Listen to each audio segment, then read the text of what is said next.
and welcome to this FPL Gameweek 24 team selection video with me, Holly Shand.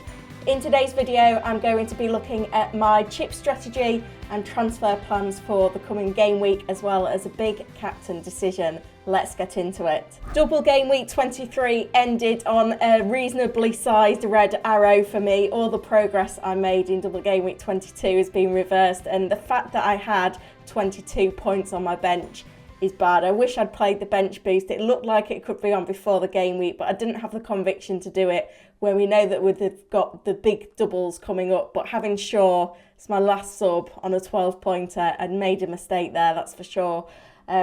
Excuse the pun there as well. In terms of the returns, obviously Captain Haaland delivered, as did Mahrez. It was a surprise to see him take the penalty. And when Man City looked to have a penalty against Arsenal last night, it was Mahrez holding the ball again, which is intriguing. Although I saw Odegaard holding the ball ahead of Arsenal's penalty in that big game as well. And then he gave the ball to Saka to convert. So maybe I'm reading a little bit too much into that. But in terms of the rest of the performances, I sold Almiron for Mahrez, which kind of half paid off, and I also did Martinelli to Odegaard. That hasn't delivered the points yet, but hopefully it will do in the coming weeks. When we look at transfer plans then, we've got to keep the schedule in mind. Game week 24 is a normal game week, but game week 25 is both a blank and a double. As things stand for the blank, I've currently got 3 Manchester United players in my squad, as well as 2 Newcastle United players. So 5 blanks, 2 free transfers though to improve on that. In terms of double game week players, I've got my Arsenal triple up, but I haven't got any players from Everton, Liverpool or Wolves at the moment.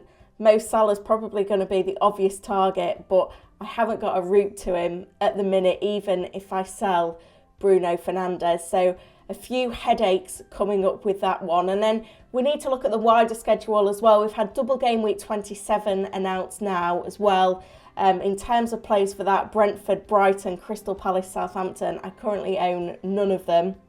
And then in terms of game week 28, in terms of fixtures that are going to be on, I've got my Arsenal triple up for that one, which is looking good for now. I've also got Trippier.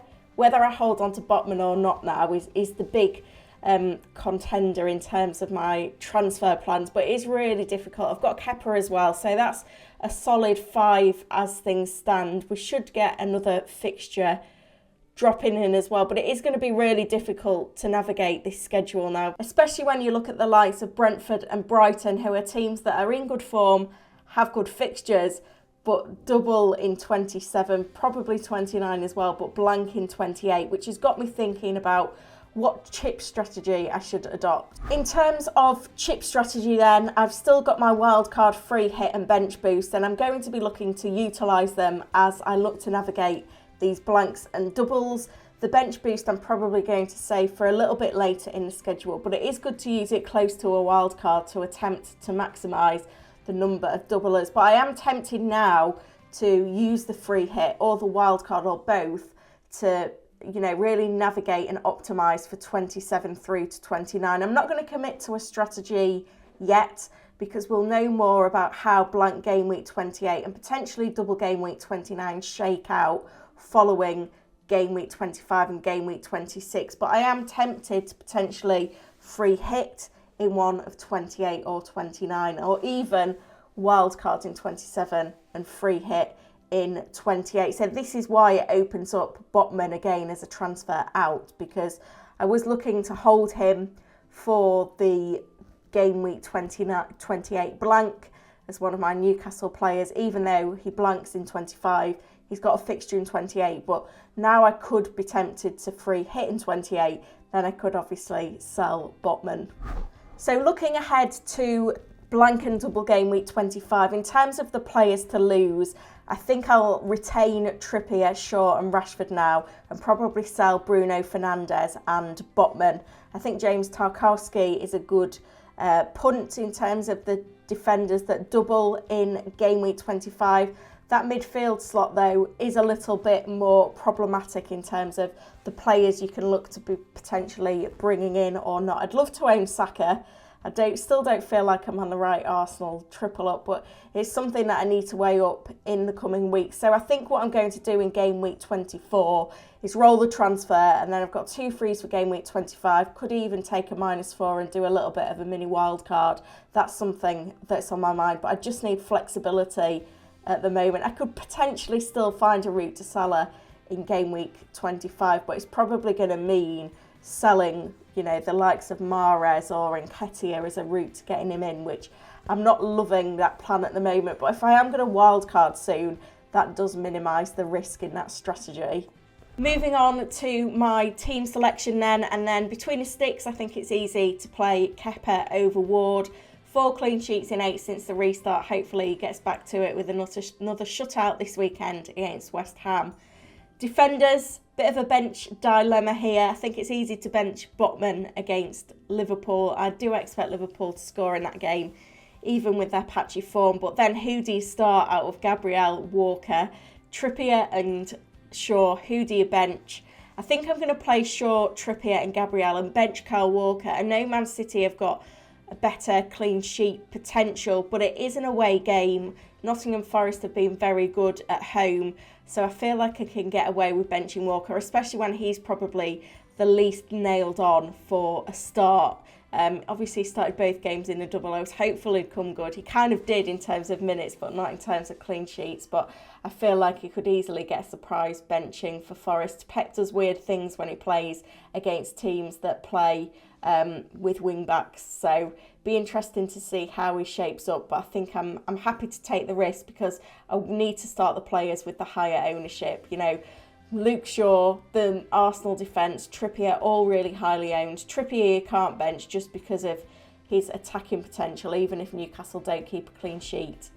Looking at my midfield then, and this kind of picks itself, we've got Rashford, Fernandes, Mahrez and Odegaard in there, with Andreas dropping to the bench, and up front it's going to be Nketiah, Kane and Haaland. Now the big decision to make is on captaincy, and Haaland is the overwhelming favourite, and rightly so given his form this season, but I do feel like Marcus Rashford also needs to be in the conversation. I've done a little comparison of this pair in terms of their form. Haaland's away because he plays Forest away this week. Rashford at home because he's got the home fixture against Leicester. Just comparing them, like there's a gulf in terms of their form. Across 5 fixtures for both of them, Rashford has 5 goals and 2 assists at home to get 52 FPL points.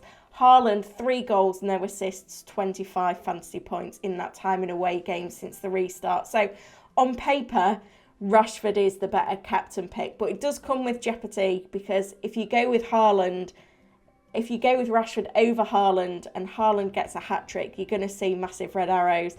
I'm actually going to Old Trafford to see the Leicester game on Sunday, which I feel like is clouding my captaincy judgment just a little bit, but I feel like if Haaland bangs and I'm on Rashford, then I'm not going to enjoy the game knowing that I really need Rashford to deliver. So I think I'm probably just going to play it safe and put the armband on Haaland. But you just need to keep it in mind.